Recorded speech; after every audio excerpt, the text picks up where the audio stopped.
जय श्री कृष्ण दोस्तों।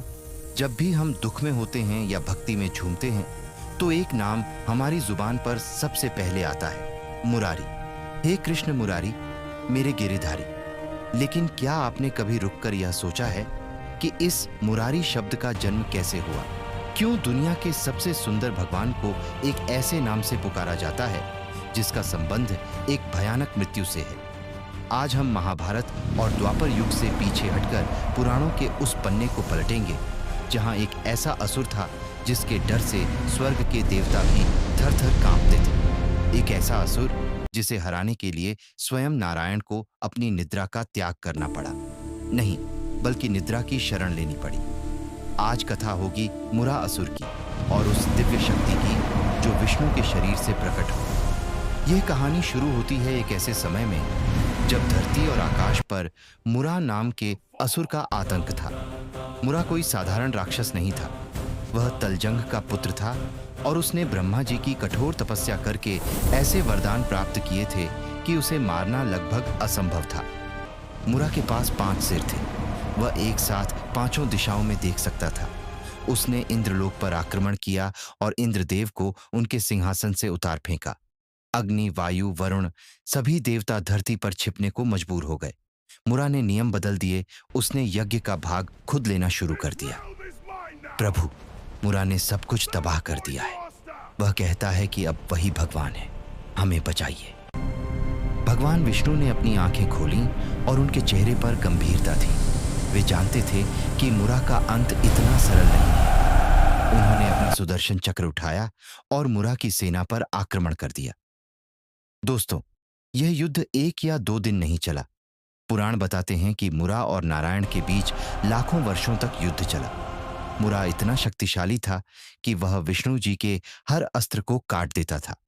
विष्णु जी ने अपनी गदा से उस पर प्रहार किया, अपने धनुष शारंग से हजारों बाण छोड़े, लेकिन मुरा हर बार बच निकलता। धीरे धीरे समय बीतता गया।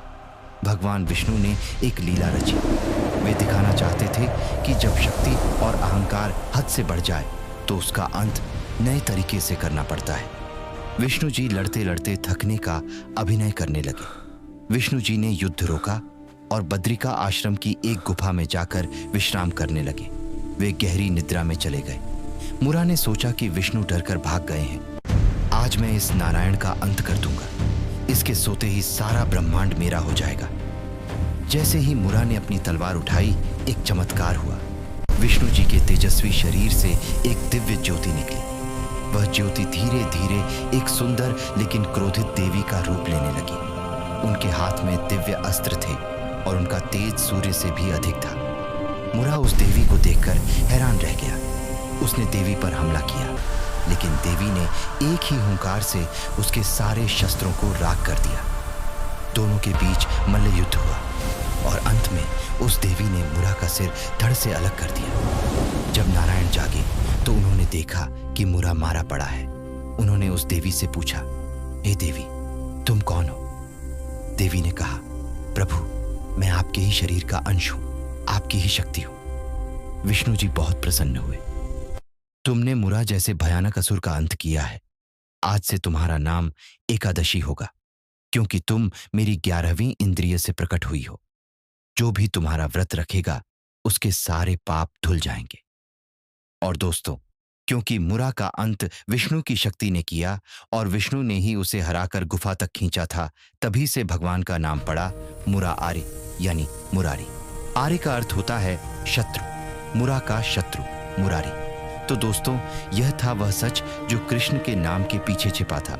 मुरारी नाम हमें याद दिलाता है कि जब बुराई हद से बढ़ जाती है तो ईश्वर हमारे अंदर से ही एक ऐसी शक्ति पैदा करते हैं जो उसका अंत कर देती है।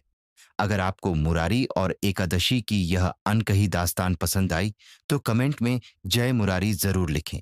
इस वीडियो को लाइक करें और हमारे चैनल भक्ति की शक्ति को सब्सक्राइब करना न भूलें। अगली बार हम बात करेंगे एक और अनकहे असुर की। तब तक के लिए राधे राधे।